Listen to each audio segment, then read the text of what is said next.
Boa tarde.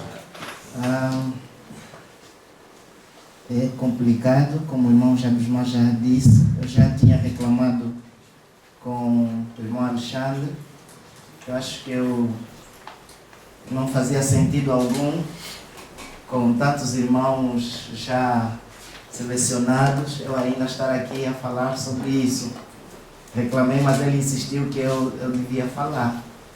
Depois do irmão Jabismar, achei que realmente eu tinha razão, que não sei o que ainda há por falar em relação a missões, mas talvez partilhar um pouco em relação a missões, né? Mas partilhar um pouco da nossa realidade, trazer aqui exemplos práticos do trabalho que nós temos feito. Há 10 anos, Deus colocou no nosso coração começar uma igreja, de um terreno que tinha sido comprado pela igreja onde estávamos a frequentar, mas que não estava a ser aproveitado. E então fizemos uma estrutura muito humilde, muito simples, de chapas, e a ideia era mobilizar alguns irmãos que estavam na nossa igreja local daquele bairro, mas a liderança da igreja, depois que aquela estrutura foi feita, a liderança da igreja decidiu não avançar com a ideia, mas que aquele lugar fosse usado para trabalho com crianças. É claro que nós murmuramos, criticamos, levantamos palavras acusadoras contra a liderança, mas hoje olhamos para trás e vemos que foi o plano de Deus. Naquela altura já vinha girando na minha mente que precisávamos começar um trabalho a pensar nos jovens, porque Angola estava a viver um período de explosão escolar depois do final da guerra, escolas sendo construídas, muita gente que não tinha oportunidade de ser instruída ao longo da guerra, estava a ser instruída, e eu sentia que a igreja não se estava a preparar para os novos ventos, os ventos de uma geração mais escolarizada, uma geração mais universitária, e até mesmo era receio meu que muitos jovens que já estavam nas nossas igrejas, como resultado desta abertura do país, desse desenvolvimento do país, seriam tentados a sair das nossas igrejas se a igreja não se adaptasse para continuar a pregar o Evangelho, mas entender que o país estava a viver uma mudança, uma revolução muito grande. Porque um país em guerra é completamente diferente de um país em paz, não é? E Angola tinha passado muitos anos de guerra, quase não havia experiência de paz, nem nos 500 anos de colonização, nem nos 40 anos de independência, que foi só guerra, guerra, guerra. Angola começou a viver um período novo nos últimos 600 anos da sua existência. E então, foi interessante que foi a primeira vez que eu fui ao Brasil, 2008, eu pensei em comprar algum material, mesmo pensando em crianças, e então comecei eu e a minha esposa, naquele lugar, naquela estrutura simples de chapas, um trabalho com cerca de 22 crianças, mais ou menos. E a partir dali, nós temos experimentado milagres do Senhor. Temos experimentado a graça do Senhor. 10 anos depois, já testemunhei aqui, nós temos perto de 700 crianças naquela igreja. Nós temos uma audiência que em cada domingo chega a perto de 2.200, 2.300 pessoas naquela igreja local. Desde que começamos o trabalho, eu sentei com aquelas crianças, eu disse para elas, neste terreno em que nós estamos, nós vamos construir um templo que vai ser um edifício onde aqui embaixo vai ser espaço de estacionamento e salas para as crianças, e lá em cima vai ser o salão de culto. Aquelas crianças olharam para mim como se eu estivesse a falar chinês, naturalmente. Né? Como é que crianças vão entender algo como isto, não é? Que não existia, não havia paralelo nenhum, não é? Ali na nossa cidade. Hoje quem visita a nossa igreja sabe que aquele prédio está feito com estacionamento, com salas de crianças e com o lugar de cultos lá em cima. 10 anos depois, nunca recebemos ajuda de fora do país, nunca recebemos ajuda do governo, não temos recebido ajuda de outras igrejas locais, mas o dinheiro para fazer este milagre tem saído deste grupo de pessoas. Hoje nós temos um obreiro a tempo integral, temos 2 obreiros a tempo parcial, nós temos apoiado missionários juntamente com a igreja do irmão José Neto. Em Malange já apoiamos a obra em São Tomé e Príncipe e no Paquistão. Se Portugal disser precisamos de 10 missionários, eu posso voltar à minha igreja sem medo de errar e vamos encontrar 10 jovens dispostos a virem a Portugal para fazer missões. Só temos um problema hoje em Angola. Nós não conseguimos levantar recursos em Angola para sustentar alguém fora de Angola, porque as dificuldades econômicas e financeiras têm feito o governo barrar toda a transferência de capitais de dentro para fora do país. Então temos esta limitação que tem dificultado o apoio ao Paquistão, tem dificultado o apoio a São Tomé. Mas se disserem, irmãos, nós temos como sustentar missionários, mandem-nos 10. Eu posso ir. E dentro de alguns dias, vou dizer, já selecionamos 10. Queremos 20. Vamos encontrar na nossa igreja 20 pessoas que podem ser espalhadas, que têm sido ensinadas na palavra de Deus, não são expertos, não são licenciados em teologia, não são mestres em teologia, mas são pessoas que estão preparadas a partilhar a sua fé com outras pessoas. Agora, isso passa por 3 pilares, sobretudo. O irmão Alexandre me desafiou a falar um pouco sobre plantação de igrejas. Em segundo lugar, falar sobre crescimento de igreja. E em terceiro lugar, falar sobre consolidação. São as 3 palavras aqui que norteiam um pouco a nossa apresentação nesta tarde. Plantação de igrejas, naturalmente, vem de um trabalho de evangelismo, que já foi falado aqui. Agora, como o irmão Jabesmar bem disse, nós precisamos redefinir nossas estratégias de evangelização. No nosso caso, nós começamos um trabalho com crianças. E realmente uma igreja que quer apostar para o futuro precisa pensar no trabalho com crianças. As crianças são evangelistas por excelência. Não têm vergonha de partilhar a palavra de Deus com os seus amigos, com os seus colegas, até com os seus pais. Não tem. Como eu disse, nós começamos com 22 crianças e eu muitas vezes ficava surpreendido porque poucas semanas depois já tínhamos 300 crianças. Eu não sabia de onde vinham essas crianças, mas elas mesmas chamavam-se. Nós não tínhamos condições de ter ali as cadeiras e muitas vezes tínhamos de tirar as cadeiras daquele salão pequeno para colocar em casa de alguém. Nós não tínhamos viatura naquela altura, tinha uma motorizada que me tinha sido oferecida por uma missionária. E muitas vezes estava a chover, eu dizia, bem, com essa chuva torrencial, com certeza ninguém vai estar lá na igreja, mas as crianças ligavam para mim. Por favor, venha, que nós já estamos aqui. E eu muitas vezes metia-me debaixo da chuva na motorizada e quando eu chegava lá, tinha o salão cheio de crianças preparadas para ouvir o Evangelho. Crianças precisam ser o foco da nossa atenção. Em Portugal, essa realidade é diferente. Faltam crianças, precisam-se bebês com urgência.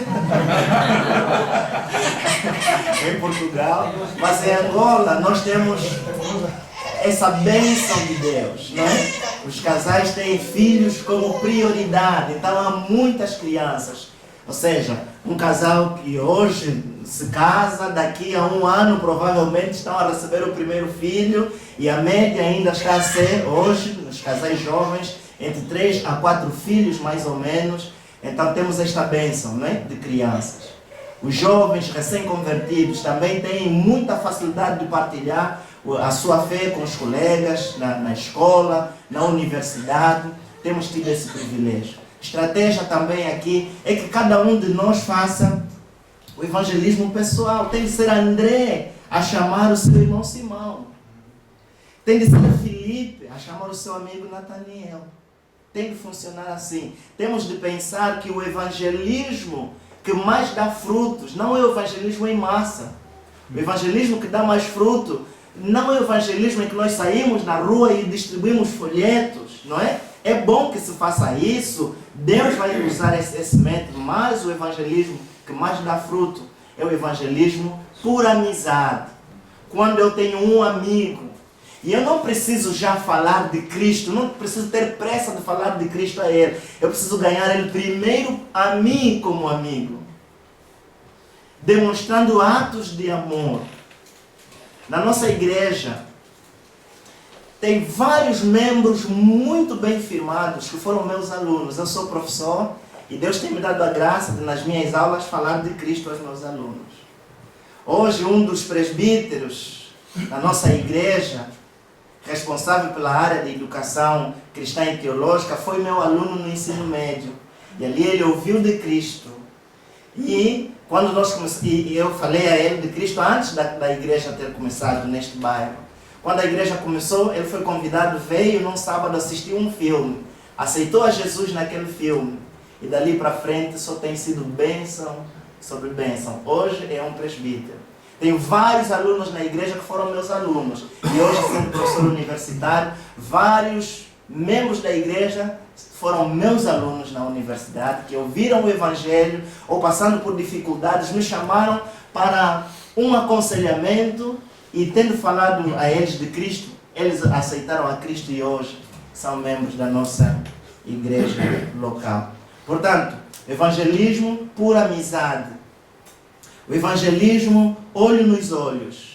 Isso faz com que toda a igreja seja envolvida. Não seja necessário só um especialista em evangelismo para levar a palavra de Deus. Isso também ajuda a romper os preconceitos que o irmão Jabismar já trouxe aqui. Porque quando nós convidamos alguém para a igreja, todo mundo já sabe que igreja é para sermos roubados, para sermos enganados. Estão a pensar na Universal, estão a pensar na Igreja Mundial, estão a pensar, não é, nesse fenômeno de igrejas que há por ali, e as pessoas de alguma maneira têm já um escudo para se defender contra, entre aspas, todos esses ataques.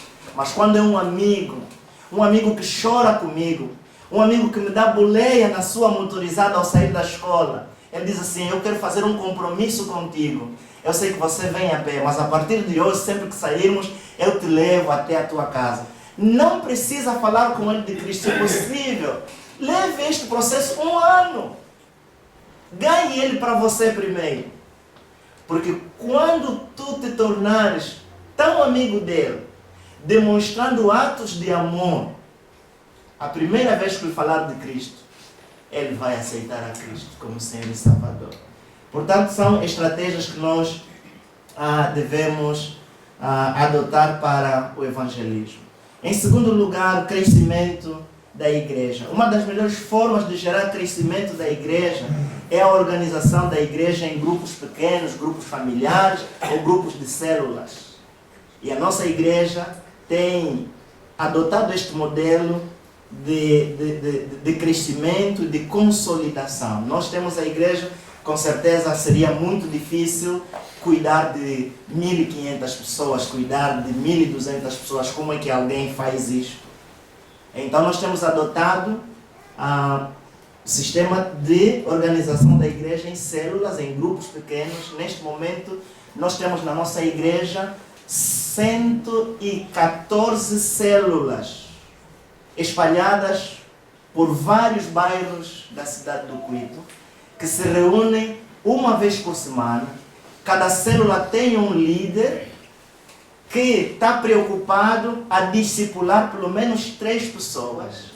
E é responsabilidade do líder não deixar passar uma semana sem encontrar-se com esses 3, visitar os seus 3, orar por eles. Quando vão à igreja no domingo, ele está preocupado com estes 3, porque é difícil você ver se todas as 800 pessoas estão na igreja, mas se eu só estou preocupado com os meus 3, facilmente eu dou conta se ele veio à igreja ou não. E se ele não vier naquele culto, eu estou preocupado. E eu saio, eu ligo para ele. Eu não consigo ligar para 800 pessoas, mas se eu tenho 3 pessoas, eu posso ligar para elas, eu posso mandar uma mensagem a elas. Cada líder vai cuidar de 3, nós chamamos líder em treinamento. E a missão deste líder é cuidar desses 3 para que num espaço de 1 ano, pelo menos um dos 3, tenha a capacidade de no próximo ano liderar uma célula também. Às vezes nós, é claro, falamos daquilo que acontece com as testemunhas de Jeová, o que eles ensinam é coisa podre, não é? Mas tem coisas interessantes que nós podemos imitar. Se nós vimos 2 testemunhas de Jeová andarem pela rua, saiba que um é o mestre, o outro é o discípulo. Normalmente o discípulo não fala nada, o mestre vai falar e o discípulo só ouve. E esse processo vai andar até que aquele discípulo tenha aprendido o suficiente. Mais ou menos 6 meses depois, o mestre fala, o discípulo apoia. Depois de um tempo, o discípulo fala, o mestre apoia. E depois de mais um tempo, o discípulo fala, o mestre só ouve. E quando chegar a esta etapa, o discípulo está pronto para se tornar um mestre. Então eles se dividem e cada um traz mais um para instruir. É mais ou menos esse sistema que nós temos adotado. É o dia a dia. Eu tenho 3, então quando eu vou ao mercado fazer compras, eu posso convidar um dos 3. Quando um dos 3 quer sair para fazer alguma coisa, pode me convidar. Nós comemos juntos, nós visitamos a casa um do outro. Quando alguém está doente, com certeza um dos 3 vai saber imediatamente. E é fácil eles se visitarem. E é fácil depois, por meio desses 3, o problema daquela pessoa vir ao conhecimento da igreja. É verdade que muitas vezes temos receios, porque tem havido muita coisa menos boa, não é? No movimento em células, os G12, etc, etc, etc. Mas nós não precisamos ter receio de fazer alguma coisa boa só porque outros fazem e fazem normal. E eu penso que tem sido esse um pouco o problema dos irmãos. Porque tem-se dito que a igreja é só para dinheiro, então não vamos mais falar de dinheiro na igreja.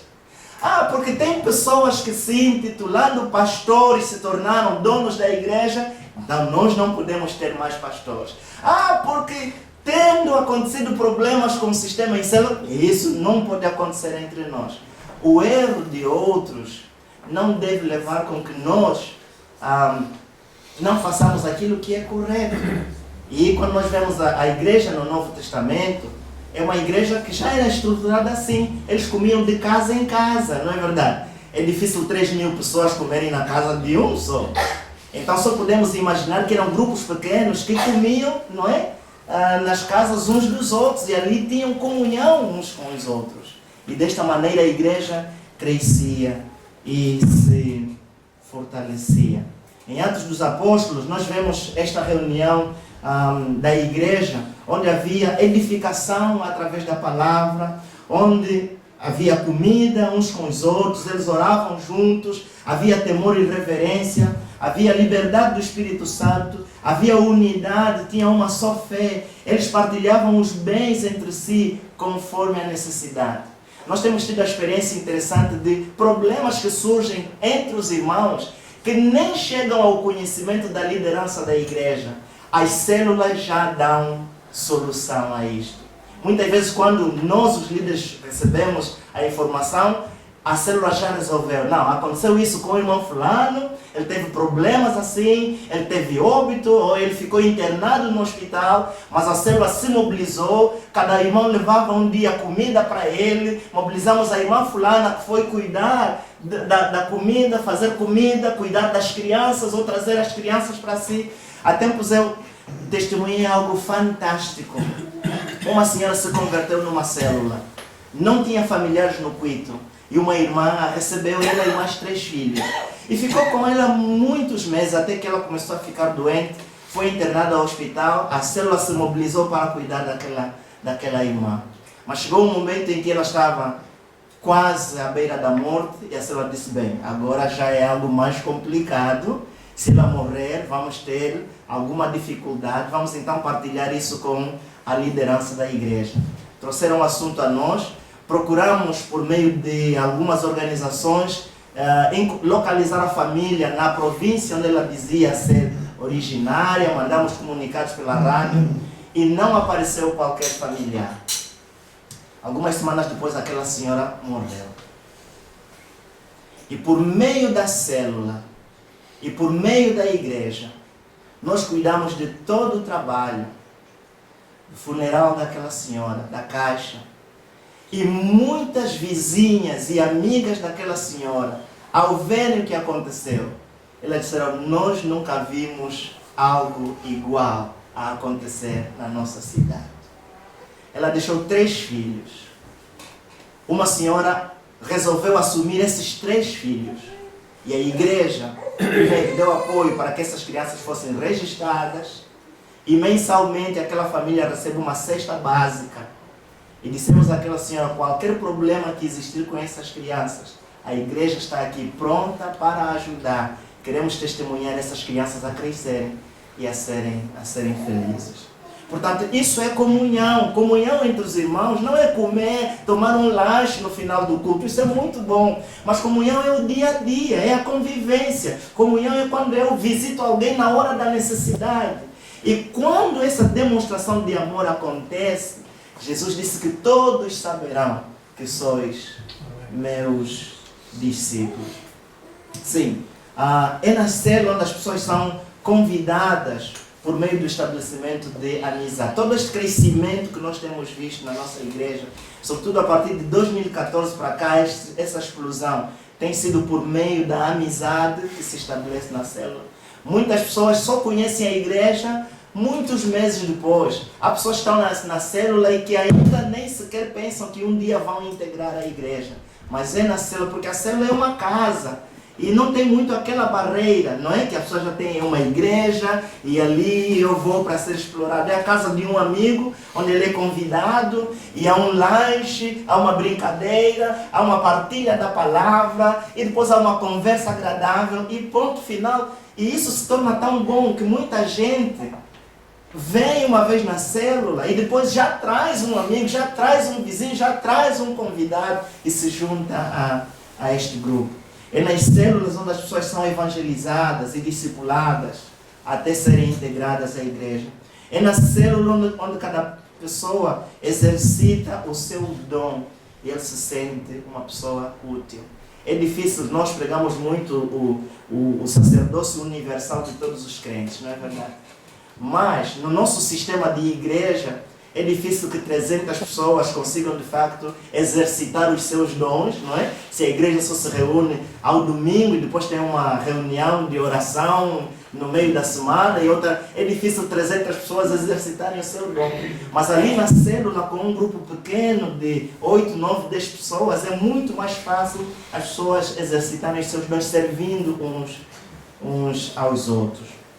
Em relação à consolidação, a consolidação, meus queridos irmãos, vem por meio do estabelecimento efetivo da igreja.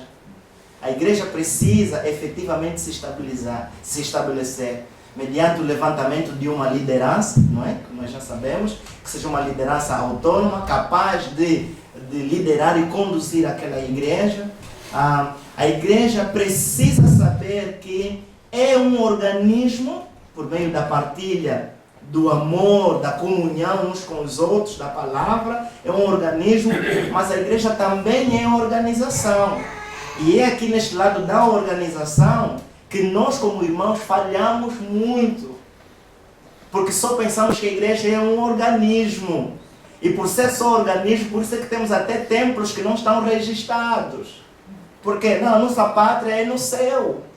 Então, por que nós vamos registrar aqui uma casa em nome da igreja? E nós já tivemos casos em Angola de um templo, uma casa estar registrada em nome de uma pessoa. Quando essa pessoa morre, os filhos dele reivindicam a casa para si e a igreja diz: não, mas essa casa é da igreja. Ele diz: não, o papel está aqui e diz que a casa foi do meu pai.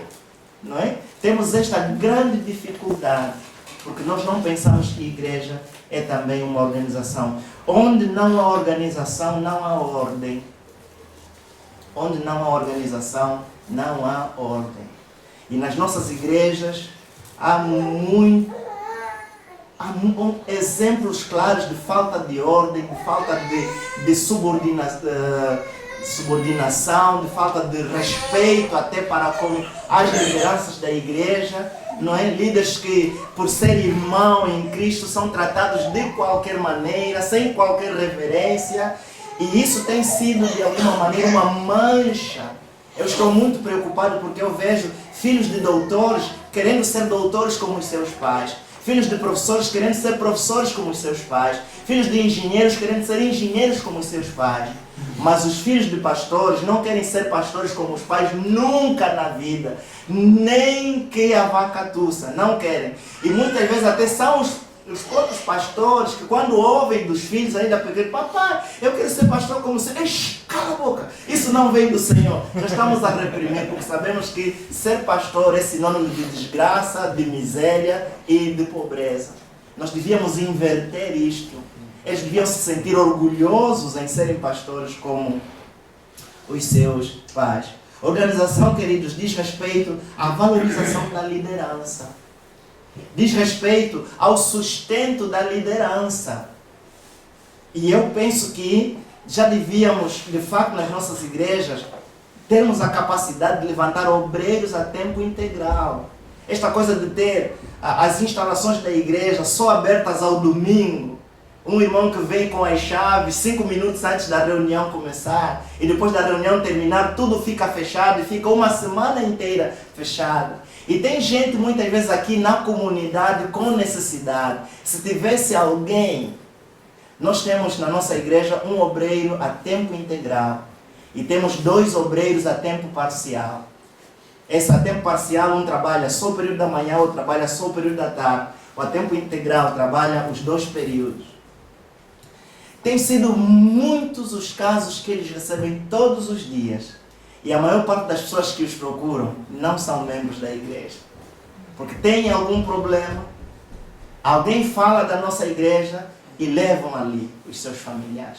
Para uma palavra de oração, para um aconselhamento. Quando há dificuldades, às vezes são filhos rebeldes, os pais levam lá, são acompanhados. E esse testemunho tem trazido muitos pais também.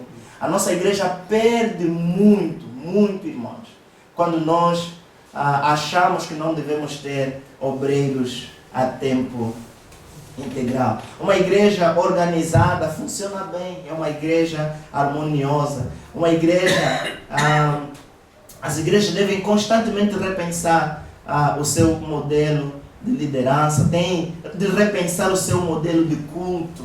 Isso é muito importante porque as gerações mudam, não é? O louvor que nós tivemos aqui, por exemplo, é um louvor. Qualquer jovem se sentiria bem louvando ao Senhor com esse estilo. Eu acho que nós devíamos pegar o hinos e cânticos e chamar músicos da atualidade. Dizer assim, olha, as letras estão aqui, mas cuide de trazer uma música com essas letras, não é? Uma música jovem, uma música atual. Porque nós temos os nossos filhos andando com telefones, com escutadores aqui, ouvindo música. Mas a música que eles ouvem, não estou a dizer a letra, não estou a dizer o conteúdo, estou a dizer a melodia. Não é a música, não é a melodia do inário. É a melodia da atualidade. Porque música também é cultura.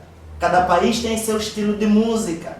E nós devíamos ter nas igrejas, não estou a falar aquelas músicas demoníacas, né, naturalmente, mas devíamos ter a flexibilidade de trazer a música, porque música atrai. Por isso que vemos espetáculos, por exemplo, onde há músicos do mundo, vêm milhões e milhões de pessoas. Música atrai. Quando uma música é bem tocada, já tivemos esse testemunho na nossa igreja, porque nós resolvemos apostar forte na área da música, na área e Portugal penso que tem aqui essa possibilidade, né? Vemos aqui os nossos irmãos tocando de maneira fantástica. Já tivemos pessoas que testemunham isso, estavam a passar, ouviram o louvor, pararam. Mas que louvor é este? Aqui numa igreja. E elas entraram para ver. E ali se converteram ao Senhor. E têm testemunhado sua fé por causa disso. Por isso nós devemos repensar de que maneira nós vamos cantar. A música dos anos 500 veio da cultura dos anos 500, daquela realidade. Mas muitas vezes não é a música da geração mais jovem. Não é a música que toca o seu coração. Então devemos repensar a nossa música, o nosso estilo de culto. Muitas vezes o culto nas nossas igrejas torna-se um culto chato, um culto que aborrece, com pessoas mal treinadas, porque todo mundo deve pregar. É assim na nossa igreja. Às vezes temos na lista de pregação 10 pessoas, 11 pessoas que têm de pregar, e muitas vezes as pessoas que têm dom de facto de trazer a palavra pregam de 3 em 3 meses, porque têm de dar lugar. Acho que aqui não acontece nem no Brasil, graças a Deus, mas tem de dar lugar a todo mundo. E há pessoas que trazem a palavra que de facto não têm dom da palavra. Podem ser chamados para outras coisas, mas não para ministrar a palavra. Então temos de repensar isto, queridos. Quando muitas vezes tem jovens que têm dificuldades de levar os seus amigos à igreja. Ele vai primeiro consultar quem vai pregar. Quem vai pregar no próximo domingo? O irmão fulano. É melhor não. É melhor que o meu amigo não vá, porque vai sair daí escandalizado.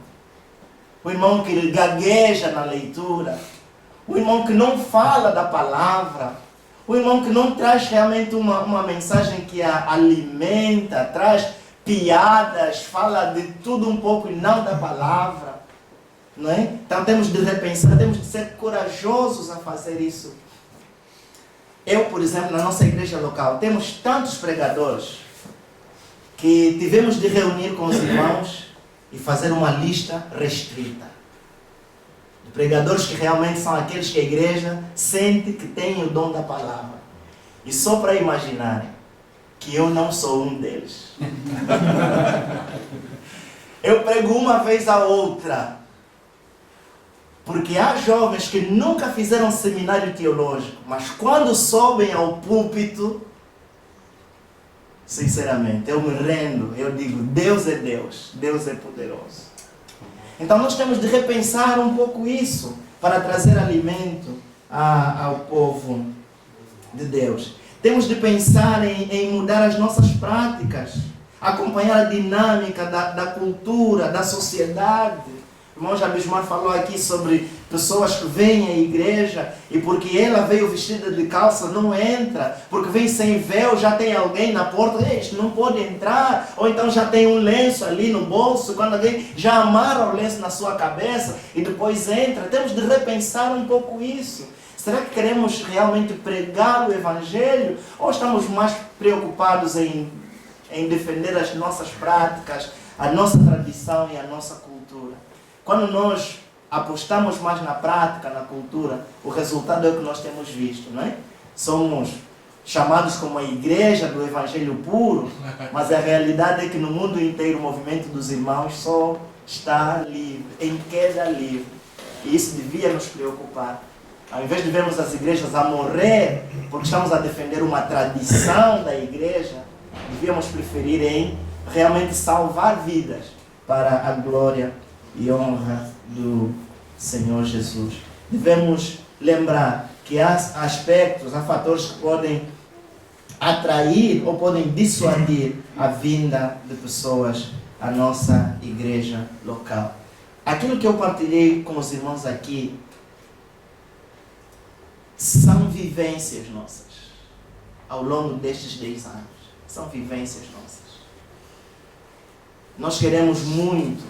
Por exemplo, já estamos a preparar para que o próximo ano comece uma nova congregação numa área que já compramos terreno e a ideia é das pessoas todas que reúnem na nossa igreja, separar um grupo de 300, 400 pessoas, vão e começam aquele trabalho lá na área próxima do bairro em que vivem, para que a igreja que hoje enche esteja mais vazia, para poder trazer mais pessoas ainda. Porque há determinados cultos em que as pessoas vêm e não têm lugar para se sentar, têm de ficar de pé, ou então vêm e acabam indo embora, não é? Então temos de criar toda essa dinâmica para o crescimento. Igrejas locais fortalecidas serão mais capacitadas para não só levar o Evangelho, mas também para apoiar missionários. Eu sinto que mesmo na capacidade de mobilização de recursos, nós falhamos muito, ainda tentando saber se dízimo é bíblico ou não é bíblico. Será que devemos dar dízimo? Não devemos dar dízimo? Eu sinto que é bênção dar dízimo. Desde que eu me converti, eu dou dízimo, nunca fiquei pobre. Tenho visto pessoas na nossa igreja darem dízimo e cerca de 83% dos recursos que a nossa igreja arrecada são recursos que vêm por meio de dízimos. Nesses 10 anos que a igreja existe, penso que só 3 ou 4 vezes nós falamos sobre dízimos e ofertas, em 10 anos. E eu me sinto surpreso quando pessoas vêm à igreja e voluntariamente procuram a liderança da igreja e dizem assim, mas o que está acontecendo? Muitas vezes ouvimos o anúncio de que entrou X dinheiro e X viram dos dízimos, mas o que é isso? Eu também quero e como é que eu faço para dar o meu dízimo? Então, quando a igreja presta contas, quando a igreja deixa tudo muito claro, as coisas fluem naturalmente. Nós não precisamos fazer propaganda como outras fazem. Precisamos só estar no centro da vontade de Deus. Fazer as coisas com ordem, com organização. E Deus vai se manifestar, a sua glória vai se manifestar. E o seu nome será com certeza conhecido. Que Deus abençoe. Boa tarde. Boa tarde. Eu acho que eu sou o profeta dos últimos tempos. Por quê? Vou por último.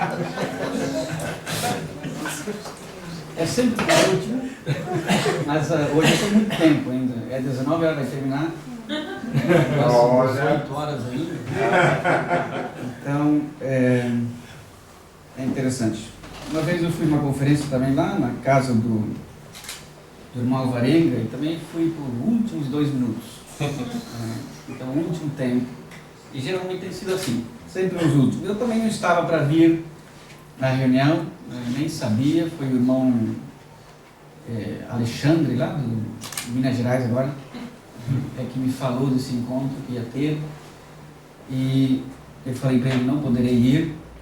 Estou com outros projetos, outros planos, mas Deus tinha outro plano. Depois, Deus fechou a porta para mim lá em Lisboa e deu uma possibilidade de abrir aqui no Porto. Então, eu disse, vou lá para o Porto. Falei com o irmão Calaim, preciso ir para o Porto. Ele arranjou uma hospedagem para mim aqui, que eu não conheço ainda a pessoa, vou conhecer hoje, se Deus quiser. E no caminho é que eu descobri que vinha para cá.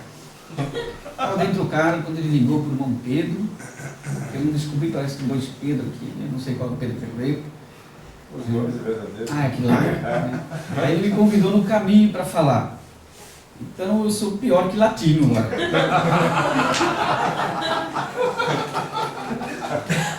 Eu tinha uma semana antes e eu sou de última hora. Então, eu nem sabia o tema. Eu ia falar.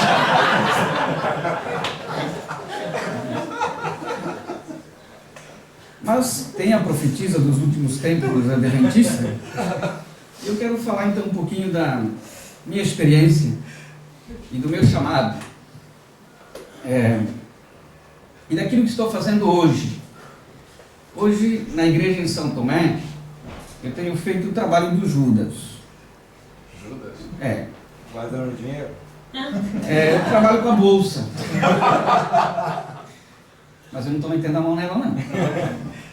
Mas, para isso eu quero partilhar com os irmãos um texto bastante conhecido, de 2 Timóteo, capítulo 2.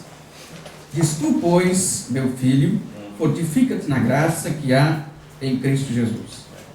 E o que de mim, entre muitas testemunhas ouviste, confia a homens fiéis, que sejam idôneos para também ensinarem a outros. Tu, pois, sofres as aflições como bom soldado de Jesus Cristo. Ninguém que milita se embaraça com o negócio desta vida, a fim de agradar aquele que o alistou para a guerra. E se alguém também milita, não é coroado, se não militar legitimamente. O lavrador que trabalha deve ser o primeiro a gozar dos frutos. Considera o que te digo, e o Senhor te dê entendimento em tudo. Amém. Amém. São Tomé nós estamos, como eu falei, eu estou fazendo o trabalho do Judas, né? Então nós temos trabalhado com uma organização. Né? Os problemas dos irmãos, eu tenho pensado em alguns tempos, eu acho que a igreja dos irmãos não é uma igreja pensada por Deus. Eu acho que não. Vocês podem me contrariar depois, mas eu quero perguntar aqui. Os atributos de Deus. Um deles, nós ensinamos e aprendemos que Deus é um Deus de ordem organizado. Um Deus organizado. E a igreja dos irmãos não é uma organização, não temos uma organização. Então nós temos problema com a organização. Devemos ter problemas com Deus. Talvez não seja uma organização pensada por Deus. Deus não pensou na igreja dos irmãos. Todas as outras têm. E funciona. E nós vivemos pela fé. Os outros também. Só que a fé deles parece que é melhor que a nossa.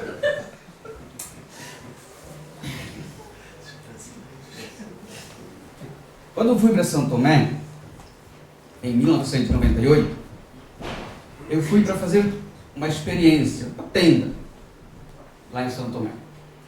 Eu não era missionário e ainda não sei se sou. Então fui junto na mala do irmão Hamilton e cheguei lá, sem dinheiro, sem sustentos, sem nada, com 25 mil escudos na época no bolso. E aí não sabia que eu precisava de visto para ficar em São Tomé. Aí fui tratar então desse papel chamado visto. Cartão de residência, me deram lá por um ano, mas me cobraram 15 mil escudos. Eu fiquei com 10. Eu não tinha casa para morar, não tinha comida para comer, era solteiro, graças a Deus, sozinho, não tinha ninguém para carregar no bolso também. Mas fui morar junto com eles, com o casal, e eles estavam mais preparados um pouquinho. Mas também estavam meio desorientados na situação. Depois de mim, eles foram tratar os vistos deles, e aí começamos a sentir as dificuldades, a falta de organização. E eu fazendo tendas, logo comecei a trabalhar, uns 3 meses depois, que estava em São Tomé. Então, um português, filho de pastor, daqui de Portugal, da Igreja Batista, ele tinha uma loja lá em São Tomé, me deu um emprego na loja dele. Ele disse: estou fechado, fica aí, fecha isso para mim, termina isso, eu vou embora para Portugal, manda o dinheiro para mim e acabou. Eu vou te pagar por um tempo. E então eu comecei a trabalhar na loja dele, organizei a loja, começou a vender e eu vi que aquilo dava lucro, dava dinheiro. Então ele daqui de Portugal disse: ó, quer trabalhar comigo? Então vamos continuar aí. Eu vou mandar mercadoria aqui, você vende lá, manda o dinheiro para mim. E eu vou pagar tanto para você. Eu fui para casa e falei com um amigo: eu vou fazer esse trabalho, me fez esse propósito, acho que eu vou aceitar isso aí. Não tem problema não, pode aceitar. Outro problema era como ficar lá. Eu tinha feito visto como missionário, não podia trabalhar, mas mesmo assim fui para o trabalho e continuei, trabalhei com ele um bocado de tempo, e eu ganhei em 8 meses uns $3.000 limpo, assim, sem problema nenhum. Pus no bolso e pensei: eu vou embora. Eu já consegui fazer a experiência e eu preciso então vazar. Eu queria casar. Mas eu estava lendo as Escrituras. E aí veio uma possibilidade. Eu falei: mas eu vim para cá para 2 anos, eu vou embora em 8 meses. Não estou fazendo o papel que Deus mandou fazer. Eu vou continuar. Mas Deus mudou a situação e eu tive que parar de trabalhar com o homem. E eu fiquei só com os 3 meses, vontade de ir embora. Aí eu fui ler e li esse texto aqui. Ninguém que milita, se envolva, na minha linguagem naquele tempo, eu memorizei, se envolva, que diz se embaraça, com negócios desta vida, a fim de agradar aquele que o alistou para a guerra. Aí eu pensei, Deus quer me dizer para mim ficar de tempo inteiro aqui na obra. Eu vou ficar. Aí eu tinha $3.000 na mão e a gente precisava comprar um carro. E o amigo tinha comprado. E quando foi pagar, faltava $3.000.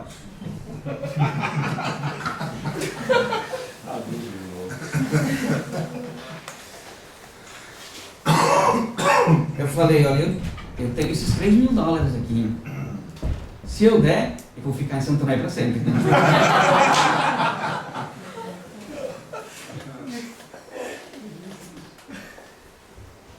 Se eu não der, nós vamos ser inadimplentes. Eu peguei o dinheiro todo e dei.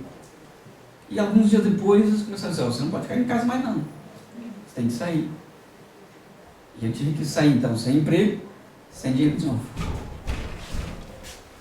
Aí fui trabalhar, então, de tempo inteiro. E Deus levantou alguém, uma igreja, para participar do meu sustento. Nesse tempo. E agora, nesses últimos tempos, depois de tanto tempo no trabalho, já faz uns 20 anos, a igreja de São Tomé tem avançado e tem crescido, mas tem uma grande dificuldade também, que é as questões financeiras. Nosso país é um dos mais pobres, infelizmente. Tem uma natureza muito bonita, eu quero mostrar aqui para vocês, mas não deu. O computador não aceitou. Mas é muito bonito. É um país que tem todas as coisas para a gente enriquecer. Se eu continuasse no negócio, provavelmente que hoje eu podia estar andando de carro novo, ter uma boa casa, viver na cidade capital, ter um bom gerador para quando falta energia não ter problemas, podia ter água à vontade, talvez em casa, encanadinho, podia estar bem assim. Eu não tenho nada disso. Eu tenho um carro que está na oficina parado. Eu tenho uma casa. É cheio de buraco, mas é casa. Não é na cidade capital, mas é lá onde Deus quer, lá no mato, uma vilazinha. Todo dia eu tenho cheiro de cocó de porco entrando com perfume por dentro da minha casa. Mas eu tenho visto Deus salvando vidas. Amém. E hoje também podemos ver uma igreja que está preocupada com o sustento das pessoas. Nós temos irmãos que estão trabalhando de tempo inteiro na obra e nós não temos apoiados eles como deve o tempo todo, porque os recursos que a gente levanta na igreja não são muitos, não, são bastante para nós. Os irmãos terem uma ideia, nesse mês, agora passado, como oferta missionária no domingo, que nós chamamos lá Domingo Missionário, que é o segundo domingo do mês, é depois a gente dar os dízimos na igreja. Os dízimos é para a igreja poder sobreviver e ofertar aquilo que der. Mas a oferta que a Bíblia fala também, então nesse mês as igrejas lá de São Tomé levantou cerca de quase 10.000 dobras. Se fosse euros era bom, mas é dobras, equivale mais ou menos a 400 euros. Quando chega a 10.000, chega a 400 euros. Num domingo, para dar como oferta imediatamente, para que nós ofertamos, levantamos esse dinheiro como uma igreja nacional, porque temos trabalhado na organização. As igrejas são autônomas, mas também tem de prestar contas, de certa forma, a um grupo, a associação das igrejas, aonde trabalhamos, e aonde eu trabalho como tesoureiro. Então eu sou o cobrador de contas. Eu vou buscar o dinheiro na mão dos irmãos e eu também vou distribuir essas ofertas, embora que elas não são grandes ao vulto de fora, mas para nós é bastante, porque são 10.000. Imagine se fosse 10.000 euros.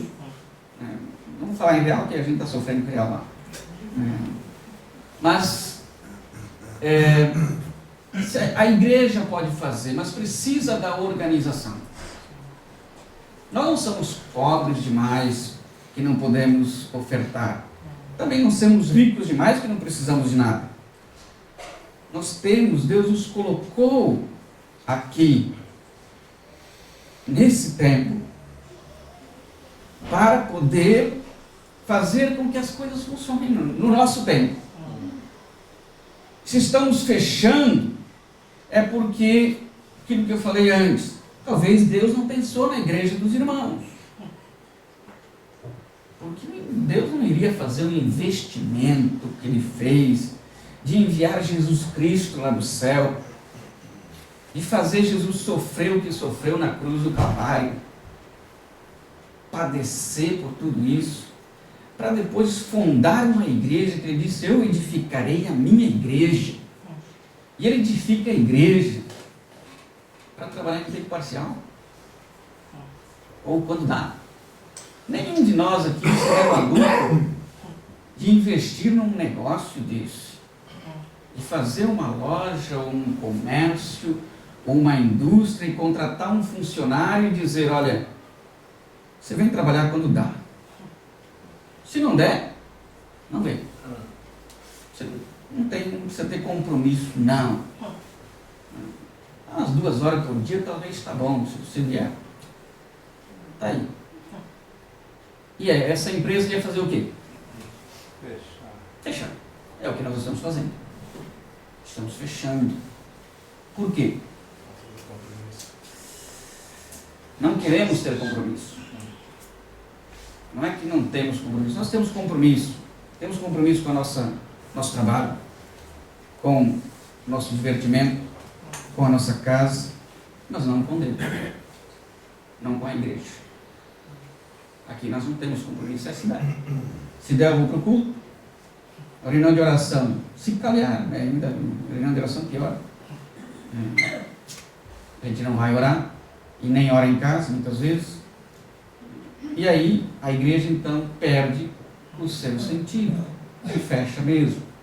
Mas onde trabalha, ela funciona. O Hermenegildo falou que funciona. Gente, se funciona lá, será que não funciona aqui? Será que não funciona em outros sítios? Funciona. Mas é preciso que o cristão seja verdadeiramente cristão. E deixemos de ter medo de organizar.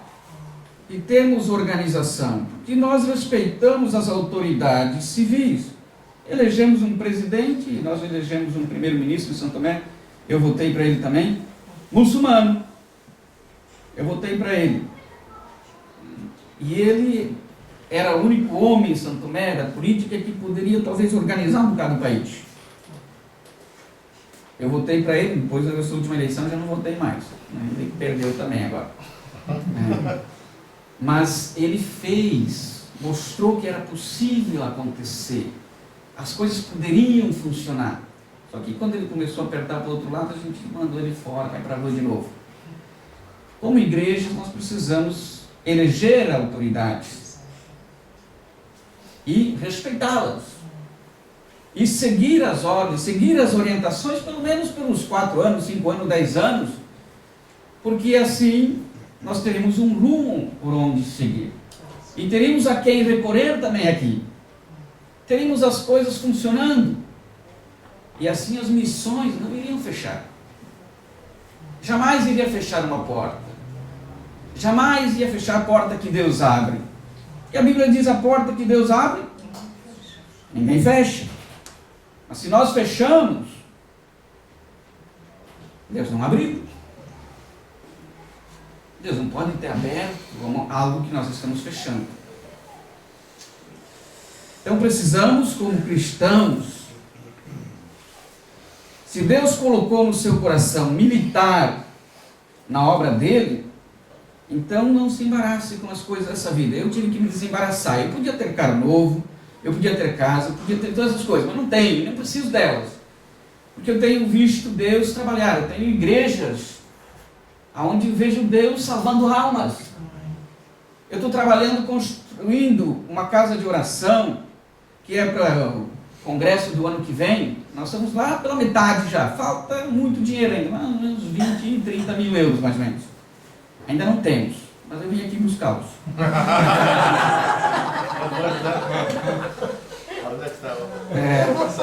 Eu vim buscar eles aqui, não sei aonde. Porque a gente precisa deles, senão não vai ter congresso. Não poder recebê-los.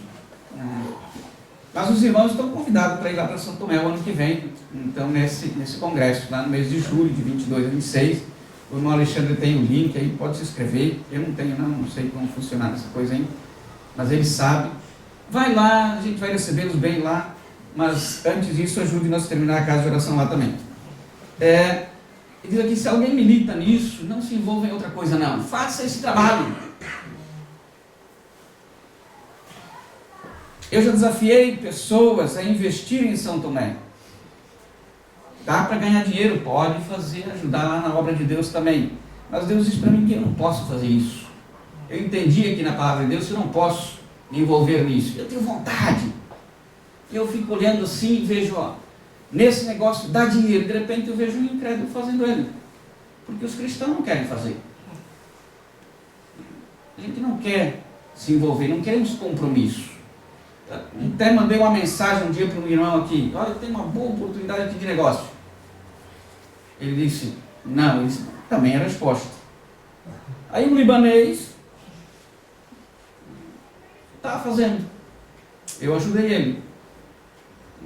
Ele não me ajudou. Agora que eu precisei de dinheiro emprestado para ele em Portugal, nem me deu não. Ele não estava lá. Mas eu ajudei ele. Abri um negócio lá, então está vendendo ração lá em São Tomé. Era um negócio que eu queria fazer, mas Deus disse para mim não fazer. Mas podia ter cristão fazendo. Há oportunidades, há coisas que nós podemos fazer. Isso é fazer a obra de Deus.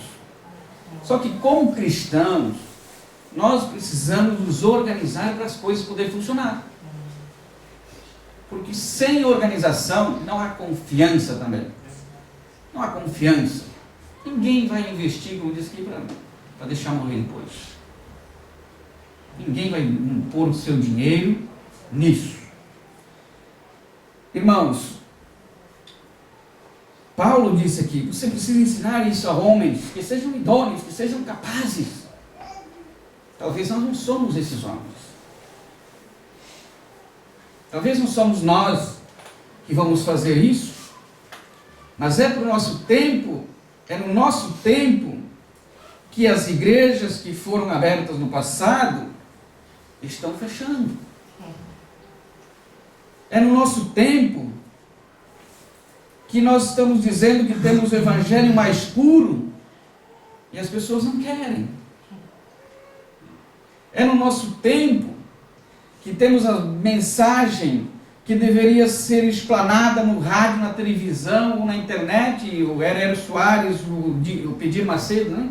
Mais cedo, e os outros lá estão fazendo. Por quê? Nós não temos dinheiro. Mentira, não temos organização. Não queremos nos organizar. E aí não temos como investir. É no nosso tempo que nós não queremos contribuir com dízimos e ofertas, porque não queremos ser parecido com os outros. Não queremos obedecer a Deus. Na verdade, Deus disse lá para o povo de Israel, quando você trouxer aqui uma oferta para mim, não traga o quebrado. Qual mais? O cego. O manco. O sarmento. Mais? Hã? O roubado também não. Não podia ser. Mas traga qual? Saudável. Quando nós pomos a mão no bolso para tirar dinheiro para dízimo e oferta, a gente pega aquela moedinha de 1 centavo. Não sei quanto é a outra. É 2, ou é 3, ou é 4 as moedas, tá? Quando é para não fazer barulho, a gente pega os 5, os 10, os 20 faz falta. Devíamos pegar os 500. Deus quer o 500 para quem ganha bastante. Deus quer os 200 para quem ganha mais ou menos. E Deus talvez queira os 100 daquele que ganha só 600. mas o que nós estamos dando é o mais baixo. É por isso que estamos fechando. Não temos, porque não queremos dar. Precisamos lembrar que Deus disse que se nós estamos militando nisso, não vamos ser coroados se nós não militarmos legitimamente. Não vamos receber a recompensa. Vai passar para os outros. E eu já tenho falado em alguns lugares, olha, eu gostaria de ter o Evangelho dos Irmãos, a Organização dos Batistas e o dinheiro da Universal. Sim. Certamente que... Hã? Igreja perfeita. A igreja ia funcionar. Ainda esqueci uma parte, a oração da Assembleia de Deus.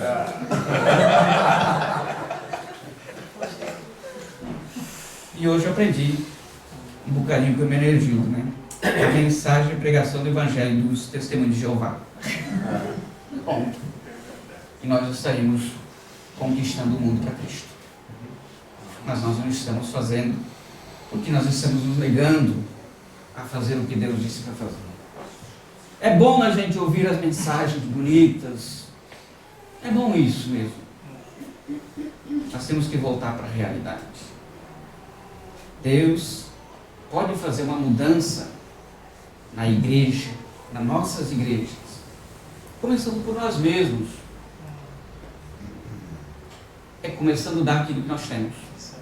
Nem que seja só $3.000. Dá isso também. Não me faltou nada, irmãos. Desse tempo todo não me faltou nada. Eu fiquei 2 meses sem saber o que ia comer. Mas eu não morri de fome. A minha roupa não rasgou. Eu tenho minha calça que eu fui para São Tomé a primeira vez. Está lá em casa ainda.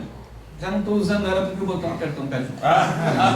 O casaco, o irmão gosta de paletó, né? Que fato. O fato que eu comprei para ir para São Tomé, para passar em Portugal, ele está lá na minha mala aqui indo para a Itália agora, não sei se vou usar. Mas está aqui, ainda está, não está estragado.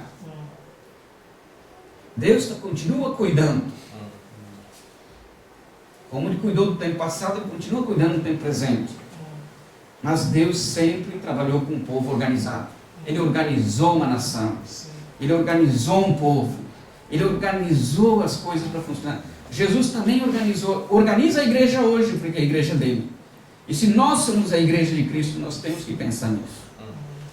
Precisamos pensar em organizar.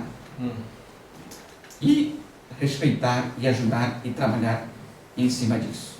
Para que a igreja possa realmente cumprir o papel dela antes que Jesus Cristo volte. Porque senão nós não vamos receber a nossa recompensa, não. E essa mensagem talvez da última hora de hoje. Eu não tenho mais o que falar aqui. Mas quero deixar esse convite para os irmãos mesmo. Se não tem o que fazer aqui, vai lá para São Tomé. Não tem que investir aqui, invista lá. Nós temos muito trabalho para fazer ainda. Temos 1 ano para trabalhar, para poder recebê-los lá de braços abertos. Nós temos várias propostas para vocês chegarem lá no mês de julho. É preciso realmente irmãos lá. Só vai irmãos nas conferências por aí, os portugueses parecem que não querem gastar não vão. E é preciso ir. Angola vai em peso, São Tomé vai devagar, porque a gente não tem muito como sair de lá, as embaixadas não deixam sair, a dificuldade com dinheiro, a dificuldade com visto, a dificuldade com muita coisa. Mas para você estar de porta aberta, não precisa pagar visto, está aberto. É só ir, só comprar passagem e ir. É mais fácil, as passagens são mais baratas daqui para lá do que lá para cá. É mais fácil. Então, é tudo mais fácil aqui. Até se quiser construir a casa de oração lá em São Tomé, fica 3 vezes mais barato. Eu fiz pesquisa no mercado aqui já.